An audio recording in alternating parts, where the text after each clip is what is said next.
Hey everyone, and welcome back to Don't Open That Door. I am Justin, the guy who showed up to this meeting for the food. I'm Nico, and Justin dragged me along because he told me there would be like a bunch of really cool shit and tons of like gorgeous women here, but I was sorely confused and disappointed. And I'm Dan, aka Manto. And we are here today to review perhaps one of the most abstract films we've ever reviewed on the pod, Yup. Housewife. This was directed by Can Evrenol, and it's starring Clementine Poidatz as Holly. We have Ali Akshaz as Timuchin, also known as Tim. There's Daphne Hallman, and she's Holly's mother. There's Alicia Kapudag as Valerie, and we've got David Sakurai as Bruce O'Hara. And I apologize for any name that I mispronounced. I tried my best, though. So this movie starts off innocently enough and quickly goes downhill. This movie opens with Holly. She's a little girl and she's a child playing with her sister. She then, her sister kind of runs into a small issue, so she calls her mother. Her mother takes her sister downstairs and tells Holly to count to 100. When Holly goes downstairs, she then witnesses her mother drowning her sister in the toilet. It's kind of traumatizing.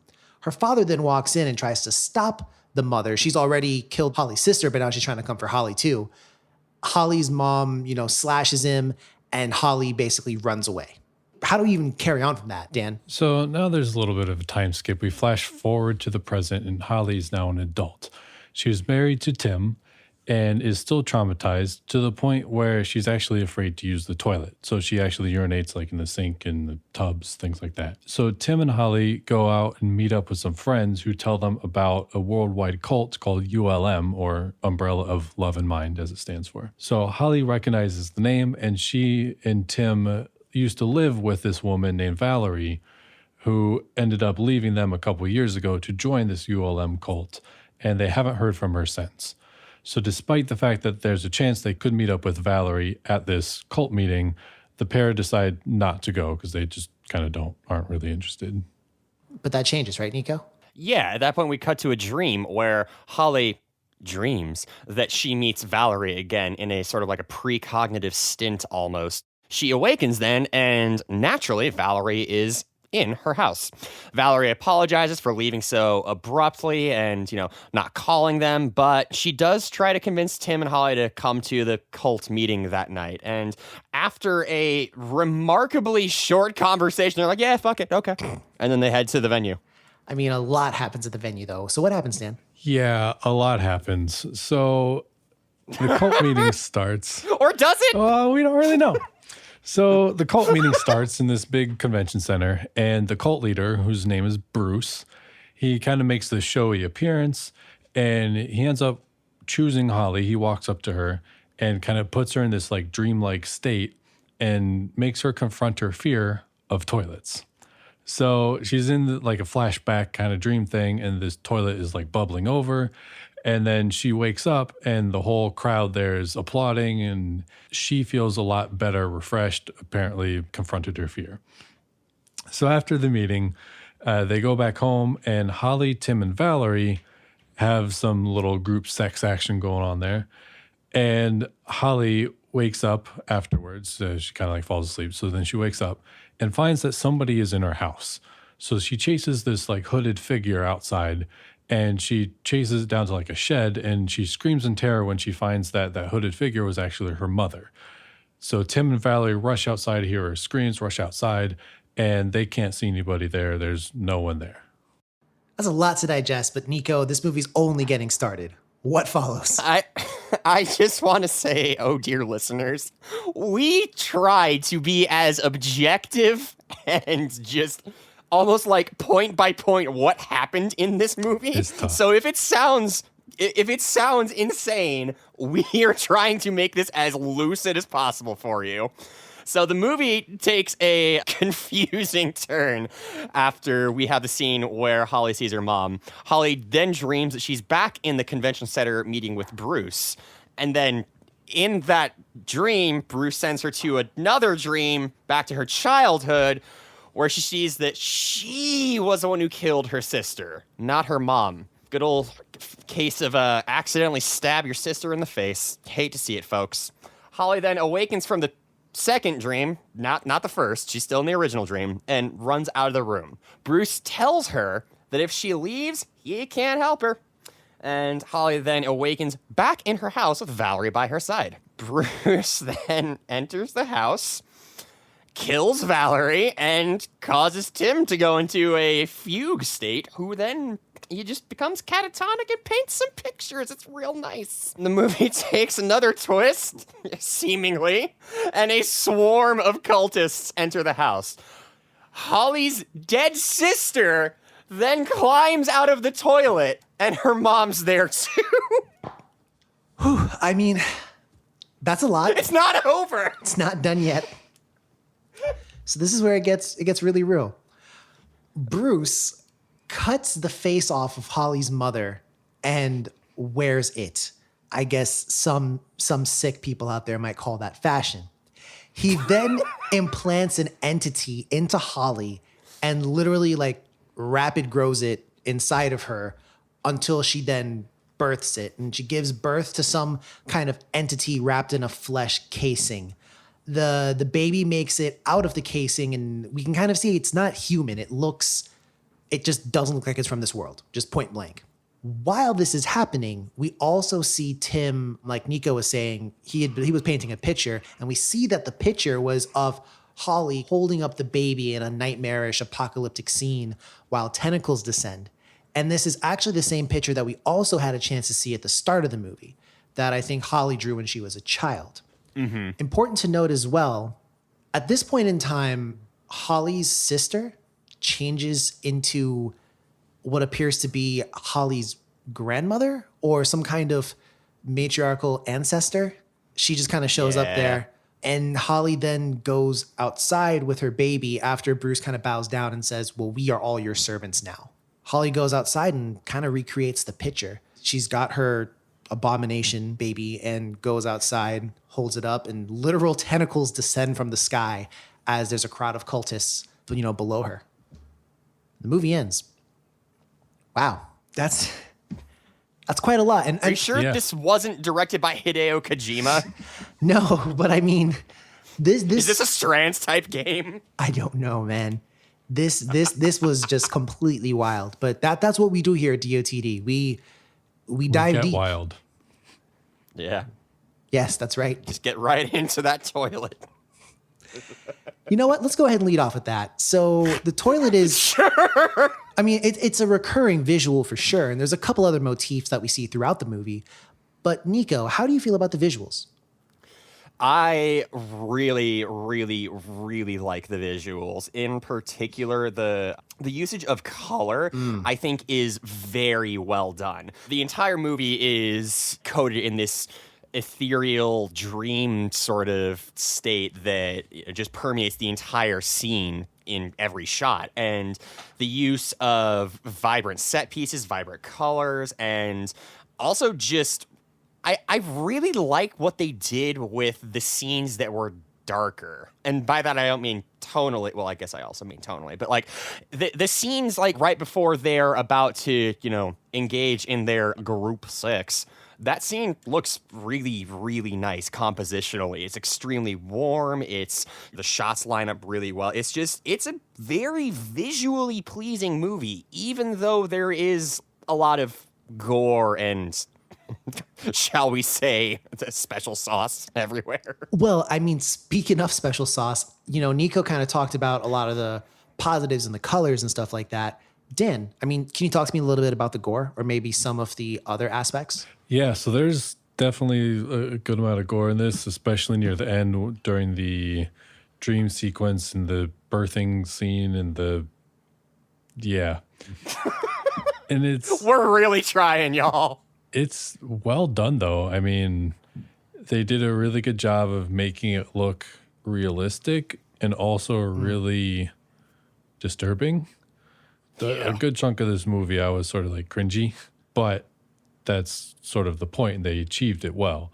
So I think they did a really good job with all the sort of special effects and all that kind of stuff. And at the end, when the tentacles are coming down from the sky, I mean, you can tell it's CG, like obviously, but I still thought it was pretty cool. Like it looked like, I mean, it didn't look like, like if like big Hollywood movie did it, like I feel like it would look more realistic, but I still thought it looked pretty cool, actually. So Did. Definitely. quite enjoyed the visuals as well. And I will say as well, I really enjoyed the visuals as well. I thought they were really, really amazing. And to be honest with you guys, I thought the same about the soundtrack and the score and everything else. Yes. I mean, and this is going to sound wild, but the squelching sounds were on point. Yeah. Yeah. Like when people got stabbed in the eye and all types of other nonsense, like it sounded good. That sounded real good. As far as the score goes, there is a synth that just keeps coming back and giving you more, and it's awesome. I love it. There's also moments of silence, and there's, sometimes the synth will be going, and then all of a sudden, bam, it just cuts out. The movie also kind of does make use of, I mean, Dan, correct me if I'm wrong, but there's some strings in here too, right? Yeah, there's some strings, and there's also a really cool cult theme, I guess, whenever she goes to the convention center a few times. It's almost like it's a glockenspiel bell kind of sound, and the theme music is very like mysterious, but also like spooky, creepy. And it's a nice motif. I thought that was really cool. My only complaint about the audio is the dialogue often sounded removed from the rest of it. It didn't really blend well, and I assume that they did a bunch of ADR later, but it didn't really seem to fit totally. So that's actually going to go into a criticism that I'm going to save for, a little bit later on in our review. But it's one of those things where I could kind of sort of see why. But Nico, why don't you go ahead and give me your opinion on the sound? Do you agree with what we said? I do. I'm genuinely impressed by the usage of audio in here because it does something with those sort of like cutouts that I haven't seen in a long time. Normally, the way that, a scene is structured when you have music playing in the background, it's going to be adding the texture to what's going on, giving you a little bit of atmosphere. But the sudden cuts that happen in this movie, and it happens only a few times, but they're just fantastic. It's no transition, no warning. It's just instantly just silence, change of scenery, and it's effectively very jarring and kind of just funny to me to think about how literally the absence of any kind of stimulus there is what unnerved me, as opposed to, like booga booga booga. Well, you know what? And that's an interesting point, Nico, and I hadn't thought to say that in that way. But I think one thing that kind of lends itself to that is sometimes the cuts themselves would be longer, not so rapid. Like sometimes we would have ones that would stretch for a little while. And then that combined with the audio building made you feel like something's coming. And then it all goes away and it's like, oh snap, what's about to happen? So I mess with that. That's a good way of saying that. It's like the opposite of a jump scare. It is. And I thought the film did a really good job, especially the first 15, 20 minutes of putting me off kilter and keeping me that way with a lot of the audio, the cuts, the visual cuts and audio cuts. You were saying like there would be like build up in the audio and then a cut to just silence. And not only is that juxtaposition very dramatic, but the silence is very like off-putting. Yeah. The whole first 15, 20 minutes was just, I thought, really well done. So let's go ahead now and just kind of break down some of the other components of this film. First off, is this horror? Would you consider this to be horror? I guess, Nico, we'll start with you. Is this a horror movie to you? Yeah, but I don't know if there's a term for this kind of movie or the movies like this. I want to say avant-garde, art house. I don't know. It definitely is horror by virtue of scary shit happening, the levels of tension throughout the movie, and the way that the narrative is framed as this struggle for almost life and death and just sanity. But I don't fucking know what kind of horror this is. I'm going to go on record and say this movie is a total mindfuck. Mm-hmm. It's like a mindfuck art house with elements of cosmic horror. Yeah. I mean, it's really hard to pin this movie down. But, Dan, he's the man with the plan. Why don't you go ahead and tell us what kind of movie this is? I was going to say literally the same thing that you did, Justin. I am glad you said it's a mindfuck because I feel like mindfuck is almost its own genre, like Inception or something like that. And I feel like this was a mindfuck genre movie, but also cosmic horror, absolutely, and avant-garde, art house, all of that. True enough. So one thing that's kind of discussed in the movie by Holly's mother is the visitors. And, the visitors only come when, the father's not home. And at first we think maybe she's just insane. Maybe these visitors don't exist. Inside in the brain. Yeah, but then we see that actually when Holly goes into the dream, when she's already in the dream and goes back to the childhood, it's almost like her mother sees her and refers to her as a visitor. So has Holly's mother been, visited by, I guess, dream surfers or what they call them? But has she been visited by these dream surfers before, do you think? I think so, yeah. I don't really know how to explain it, but I feel like, yes, she has, and there must have been other people in these, or maybe it's like this weird like time loop thing, like maybe. Because I would assume that the only visitor could be Holly because it's her memory, her dream, her nightmare, her whatever. So I don't think other dream surfers could go there. What about other cult members? Because doesn't Bruce say that like it's a skill that you'll be able to learn, or like people in the family can do? Yeah, I guess.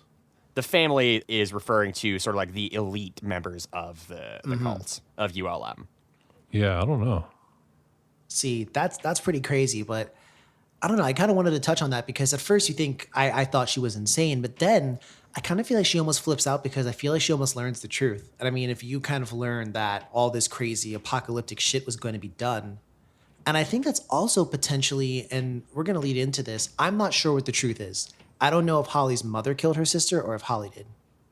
Yeah, I don't know. And Genuinely, yeah. and I kind of feel like if Holly's mother did do it, then perhaps she did it because she had knowledge of what was going to come.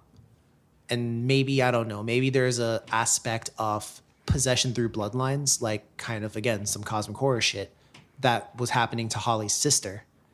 And when I mentioned before, she had like a small issue. She got her period, which I think we kind of nominally would assume her first period.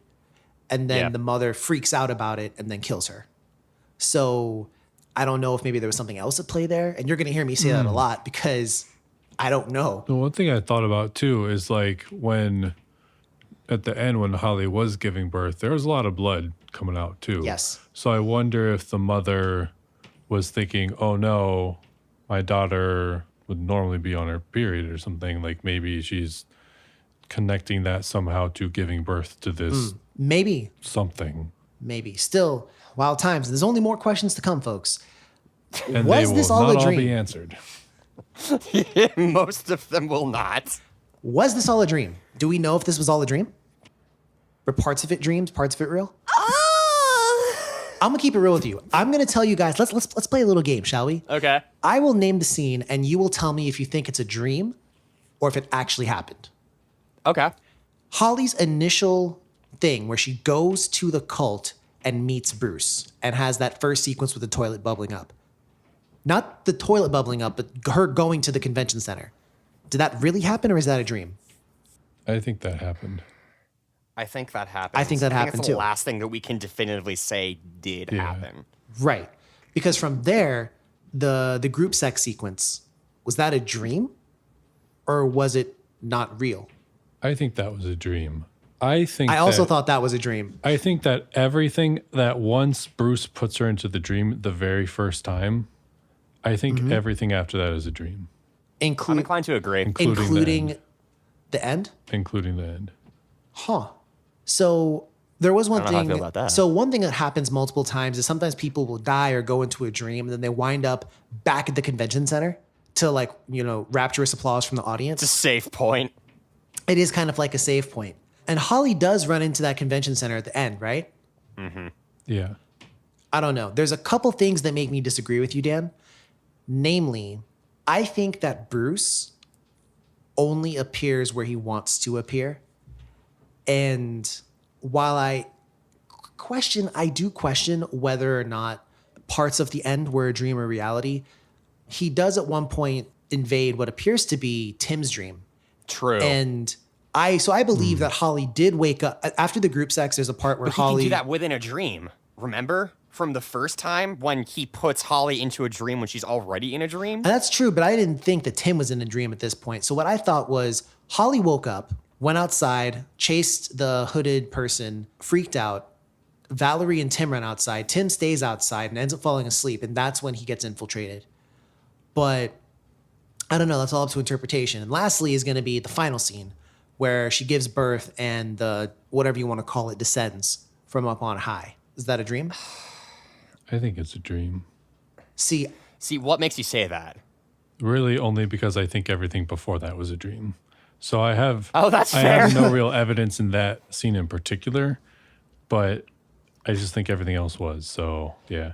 and this is, I guess, something else that I would want to point out. You know, while we're talking about all these dreams, the reason why this cult desires Holly so much is because she is something that they coin as the master dreamer. What do you think could possibly be meant by the master dreamer? I think that the master. Okay, so earlier we had mentioned cosmic horror, and I'm just gonna try and follow this thread as much as I can because it's the best one I've got at this point. There is the old quote or adage from, I forget which of the works it is specifically, in Sleeping Roulette, Cthulhu lies dreaming or something Right. like that. You know, Cthulhu is always mentioned as being a dreamer, and the people who are worshippers of Cthulhu are often, you know, trying to speak up the importance of dreams and how they can sort of herald the coming of the old ones. So perhaps that means that Holly is an oracle or a herald for the big bad evil guy du jour. Okay, I would agree with that. I have one small thing I'd add, but Sir Dan, your take? I mean, I kind of thought that maybe, you know, in fucking Nightmare on Elm Street, the Dream Warriors or whatever. Yeah. I Movie's fucking great. I thought that maybe she would just have like strong powers to do this sort of dream hopping or whatever they're doing, dream surfing, but the movie just didn't really have a chance to show that because it was too busy summoning the apocalypse. But like, if she had the chance to, I feel like she would just be really dope at that. Or maybe, actually, I'm just thinking, kind of going along with what Nico was saying, like Cthulhu being like dreams and everything. She's the one who sort of births the apocalypse thing. So She gives birth and then the apocalypse hits. So. yeah, and her baby is not human, and maybe it's like the child of Cthulhu or some shit. I don't know, but maybe the master dreamer, maybe she is one with Cthulhu. Like she gets awakened to that. Perhaps. I don't fucking know. So, following on the I don't fucking know line of thought here, I kind of think being the master dreamer maybe gives you some properties to interact with dreams in different ways That's a good idea. and to influence So them. you can go down the dream drop distance. You wouldn't believe, bro. About to hit y'all with this stopka. So, Oh, true.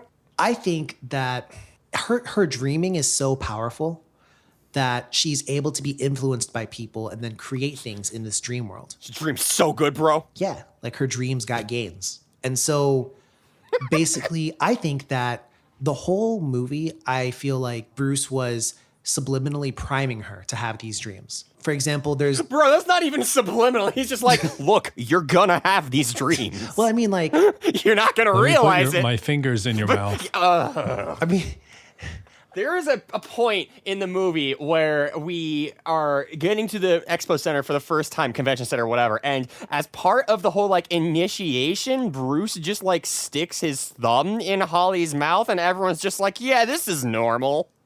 And also, we don't see anything happen after he puts his thumb in her mouth and hand on her forehead, and everyone just loses their goddamn minds. But it's like we don't see a thing. see, I think they're all happy because they've been searching for her. I think, you know, a lot of them have been waiting. And I think in the dream, there's the cultists that we talk about are like mostly children in the dream that show up. And he says, like, these are my children. And I think he's actually referring to members of the cult sometimes or whatever else. But they're taking these, and nothing I think is to really be taken literally. But I would say that, I don't know, I feel like maybe she can bring people with her or influence the dreams in such a way that I think the end goal was for her to be impregnated in the dream. And then when she births, you know, whatever she did in the dream. Would you call that a birth by sleep? I mean, I don't know. I think that when she births the entity, that summons the old one into this world, So and again, I'm kind of like Dan because I feel like part of that is a dream, what happens, like with the sister coming out the toilet and all the other shit. But then the part where she goes outside and holds up the herald almost, I don't think she's the herald. I think she births the herald and then the old one descends. So that's my thought on it. But still a wild topic, guys. And for those of you who haven't seen it and you're like, this sounds confusing as fuck, trust me when I say You're right. watching it's insane. So we've talked about some pretty deep topics. Let's talk about one that's maybe more obvious. Who among us is most likely to be a cult leader? Not 1, 2, 3. me. It's Nico. me. Yeah. It's me. Nico. It's me. But what do you think? What are some traits that you would have to be a cult leader? Charismatic. Okay. You got to be a people person. You got to be able to give a speech for one thing, and it helps if you are attractive. And I'm fucking fine. Fine. So, well, my laugh was most certainly not at you, good No, sir. I know. Here's a question though. What kind of cult leader do you think Bruce is? Oh man, see, here's the thing. He fucking accomplishes his goal. I don't even know, dude. Like, he wins. Yeah. Game over. He I wins. mean, you're right. He's effective. Does he really win? He had to wear that. Could you call it a face mask? Shut the fuck up. We could also call this episode Face Off. But no. Oh my god. Dan, you've been kind of quiet on the whole cult leader bit. Would you like to be a cultist? Fuck under no, Bruce? that's some cornball shit, bro. Oh shit. Like, dog. Sorry. That whole scene when like Bruce makes his entrance, he's like dancing as he's coming out and everyone's like he was cheering getting and down, shit. bro. He tosses his umbrella over to somebody and the guy catches Like, it. And loses he's like, his shit. Oh my god. yeah, the guy's like, oh, I caught the umbrella. And Bruce just like winks at him and shit. Like, fuck out of Yeah. here, man. Like, bro, I would just be sitting there like, nah, dog. Nah. That's So, not, I can't do that. It's funny shit, that you man. say that. It's time for what would you do? Here's the deal. Not that. no. First off, I have a question. We already said who among us would most likely be the cult leader, which would be Nico. Although in this, what would you do, Nico? You're not going to be the cult leader. That's fair. It's been a while since you've been an asshole, though. So Yeah, I'm no, going that's fair, to give that's you fair. a little thread here. But who amongst us is more likely to be the master dreamer? We're not going to birth anything. Just assume there's a different way. There's a different way to summon the old one. I feel like you would be, Justin. Yeah, Oh my God. You got the sleep powers. Damn it. You do. Oh shit. You have some like real vibrant ass dreams, All right. bro. Okay. Fuck it. So it's Dan this time. So Oh, Dan, okay. is like Dan is out and he's about and he sees some really attractive people and they're like, oh, Dan, why don't you come to this nice group meeting I have set up tonight and bring your friends? So the three of us, get our suits on, look real nice, and then head down to it's not the Verizon Center anymore. Capital Fuck. One. What is it? Yeah, Capital One Arena. Is it? Oh no, I fucked up. It is. I'm so sorry. I got that fucked up. You mean but- stadium that doesn't reveal where we live? I don't know what you're talking about. But I mean, so we head down there and everyone's like, "Oh, are you here? Are you here for for the dreamers and everything else?" What would your reaction be? I'd leave. Like instantly? No, you wouldn't.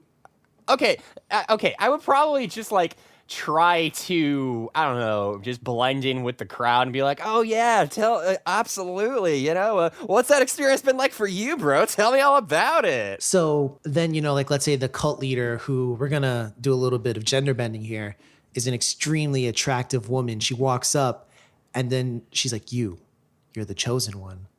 And then Nico's got his like mouthful of food. What do you mean he's the chosen one? What about me? And so and then Dan's like, nah, bro, don't do it. She's like, she then puts like her finger in my mouth and I go into like a dream sequence. And we all where, like, clap. I don't know. Yeah. And then everyone clapped. But Just kind of like go like a rag doll. And we all stand up and go, yeah. after that, what would you do? I would grab you and get the fuck out of there, bro. Yeah, I would probably like drive as far as I fucking could without stopping. Be like, yo, I gotta go to the bathroom, and then hop out the window in the bathroom. You guys would leave me there? No, I said I'd No, grab we you. would get you. Okay. Well, Dan would. And I guess, Yeah, I would. I guess, okay, I see you. And kind of, I guess the last scenario, speaking of, like, what would you do? Let's say you're like Holly's next door neighbor. Like the three of us are just posted up. We're playing some Mario Kart. You look out the window and you see like a cult and like they're chopping off someone's head, or not chopping off someone's head, they're cutting off someone's face, would you like try and stop them? Yo, I would no. turn off my fucking lights, lock my doors, Mind my own go to fucking bed. business. Mind my own fucking business. Yeah, I guess so. Okay, I guess we really wouldn't do anything to stop this. The world's gonna end thanks to your favorite guys who don't open that door. Yep. So let's go ahead now and scoot along to some of our criticisms for this movie. And this is where I'm going to talk about what you, Dan, were talking about earlier, the dialogue. So I am almost 99% certain that English is not the first language for most of the actors, if not all of the actors in this movie. And they speak English perfectly fine. You can understand everything they're saying. But sometimes I think the language barrier affects the delivery. I agree. The tone is a little bit off, yeah. Particularly in And- the sex scene or before the sex scene. It's weird. I don't know what you're talking about. Weirdest fucking sex scene I've ever seen. Even weirder than Midsummer. Yeah. Because that was genuine Really? at least. Oh my God. All right. So I definitely think that for me stands out as one potential thing. And for the rest of it, I really don't have too much to say. I'm going to go ahead now. And Dan, why don't you go ahead and deposit your truths? So I agree with you on the audio, totally, or with the dialogue. And then again, like I spoke about on the technical side of the audio for the dialogue as well. As far as the plot and everything, I liked the what the fuck is going on aspect of it. I wish there was maybe I wish I knew 3% more of what was happening. Okay. Just a little bit more. Like I still kind of want to be confused and want to have to really think about it and not totally know. But I would have liked just a little bit more of understanding for me to grasp onto. Well, when you say that, let me go ahead and ask this question real quick before Nico, you jump in. This movie is truthfully all over the place. It's honestly really abstract in some places. It's artistic. It can be kind of challenging at times, for lack of a better word. Does this turn you off at all? And Dan, you kind of said it doesn't necessarily turn you off, but you might have wanted a little bit more. So I actually really liked a lot of that for the first hour of the movie. Near the end, when shit was getting real crazy, that's the part that started to turn me off a little bit. But the first bunch of it, when it was still kind of mindfucky, but not super crazy, I like that because I like a lot of those mindfuck movies. So I thought that was really cool until I started getting totally nuts. Now, Nico, before you give your other criticisms, how do you feel about what I just said? Does the whole abstractness turn you off? It doesn't. But before the recording started, I was, talking with Dan and Justin about how this is the kind of movie that I would recommend we watch. Funny enough, Justin's the one who recommended this. And like I said, I do enjoy a good old cerebral experience. I think that just between the tone being kind of everywhere with the different just everything. I don't know, man. It's a weird experience. What, you didn't like how Bruce I is liked over it. here? Bruce is over here, doing his little dance, and then half an hour later, he's cutting off someone's face. I mean, wearing it. And then cutting Yeah, off and somebody's wearing- back. yeah. Yeah, he did. That By the was way, a weird audience, one. Bruce did cut off the mother's, after cutting off the mother's face, he then cut off a portion of the mother's back as a blanket for the baby. That one was especially weird because obviously the face cutting off is weird too, but I've seen that before in shit. Yeah. That's a thing that has happened.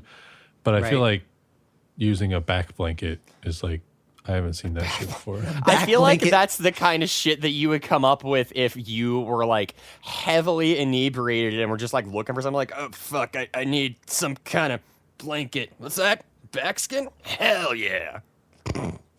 So, I haven't thought that before. Oh, you haven't? but but Nico, that aside, any other criticisms you might have of this? I wish it was longer. It's, It was short. it does have a rather Hour 20. yeah, it's an hour 22, maybe 24. Yeah. So And the pacing is great. I had zero problems with the pacing. It's just I wish there was more so that we could kind of like you said, Dan, have more of a grounding. Because as it stands, I feel like the movie was torn between having this sort of creating a dreamlike aesthetic and keeping a regular pace of a horror movie. And I'm not sure how well they meshed, even still. all right. So let's go ahead now, and if you guys could please, we're going to talk about our scores. So I will lead off with saying on Rotten Tomatoes, there is no critic consensus. The audience has it at a 61%. On IMDb, this is a 4.9 out of 10. So we're going to make that a 49 out of 100. Don't fucking ask me first, please. Dan. I think I would give it a 65, but Okay. I would bet that if I watch this again in like a month, that would be a higher score. Okay.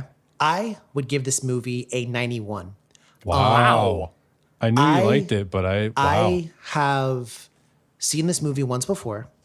So I watched it a second time now. And for listeners who followed us when we were doing the Halloween challenge, I saw this as part of my 31-day Halloween movie challenge. And I watched it again for this podcast. And the more I watch it, first off, it doesn't lose any of its pull, which is so important to me. It has staying power. The mystery doesn't just dissolve. And you notice more things on a second watch, which you do for anything, but particularly for something like this where you're really grasping for what this means. I think it's super important. And I love the creativity, the artistry behind it. There are scenes in this movie that I would say are tough for some people to watch maybe. Oh yeah. Yeah. But I think if you can watch those types of scenes, and if you're in the mind, for a mind fuck, I think this is awesome, fucking awesome. And there's not too many movies that I can truly say just wowed me, really wowed me. Like both times when I finished watching this movie, I watched it in a dark room, headphones on, really isolated myself. And both times I finished and I was like, wow. So yeah, I give this a 91. Nico. All right. I've had time to mull it over. I've heard both of your perspectives. And I still have no fucking idea what to rate this. I really love all the things you mentioned, Justin, and at the same time, I'm fucking perplexed by this movie. It is an experience for sure, and I feel like if you were watching this with horror fans, or if you were watching this with like a bunch of friends and you can have just like a sort of a running commentary going, I think that would be a really enjoyable experience. But on its own, my sort of take on it is I'm gonna go with Dan and give it a 65. All right. This is the first and perhaps only time I will give something a higher score than both Nico and Dan, I think. So I'm sure there might be something in the future. Oh, but yeah. Let's go ahead now and let's put everything on the table. Would you recommend this to a friend? Dan? I don't think so. Ooh. Because I did enjoy it. I don't want to say I really liked it, but I did enjoy it, and I'm glad that I watched it. But I think it takes a certain kind of person who likes certain kinds of things to watch it. So I think just in a general, if somebody was like, hey, what horror movie should I watch? I would not recommend this. True. I'm much the same, Dan, as a matter of fact. I would give this a I would give this a watch, but with an asterisk. And the asterisk is you got to be down for this kind of stuff. Yeah. It's one of those where when I brought it up, obviously, to this group, because I know you guys are open-minded. You're into that kind of stuff. But Absolutely. not everyone is, and not everyone necessarily has to be. So I think you really got to know your audience, but I would recommend it to someone who's into this kind of stuff. I totally would. I agree. I'll echo those sentiments. I wouldn't recommend it to just like random person du jour, but if there's someone who is trying to get a very different experience out of watching a horror flick, then this will certainly do it for you. Now, golden seal of approval, Dan, I can't do it. Nico. Not yet. I can't do it either. I'm giving it the golden seal of approval for myself. So DOT does not officially give it the golden seal of approval, but it is for anyone who does want to see it. It's currently, as of time of recording, free to Amazon Prime members. And I'm gonna keep it real. I'm actually, after watching this again, I'm actually gonna be buying the movie because I do really want to support this, because this is my genre. This is what I love. And I love the fact that it's like Nico said, it's an experience, and I cannot hold it in my hands. And every time I reach for reason, it just dances ever so slightly out of my grasp. And before you know it, you're dancing the dance of madness. But yeah, if you like hearing stuff like my poetic musings, or if you like anything we've said here on the podcast, please give us a follow. We're on Twitter at DOTD Horror. We're also on Instagram at DOTD Horror. We're on Facebook too. That's Don't Open That Door. It's been it from Justin, Dan, and Nico. But real quick, before we bring this to a cease, you guys have any last things you want to get off your chest? Yeah, why is it called Housewife? I think that the term, and I can't claim originality on this because I read this somewhere, but I agreed with it. I think the term is meant to show her powerlessness in a lot of things that happened to her. Okay. Her being Holly. Yeah. Interesting. Dan, anything from you? No. All right. Well, again, if you've heard us talk about this and you think you'd be into this, check it out. It's on Amazon Prime and it's free if you're an Amazon Prime member. So yeah, ladies and gents, keep yourself safe. I really hope you don't have any dreams like anything that happened in this movie. Sweet Christ. And please, ladies and gents, don't open that door. Bye.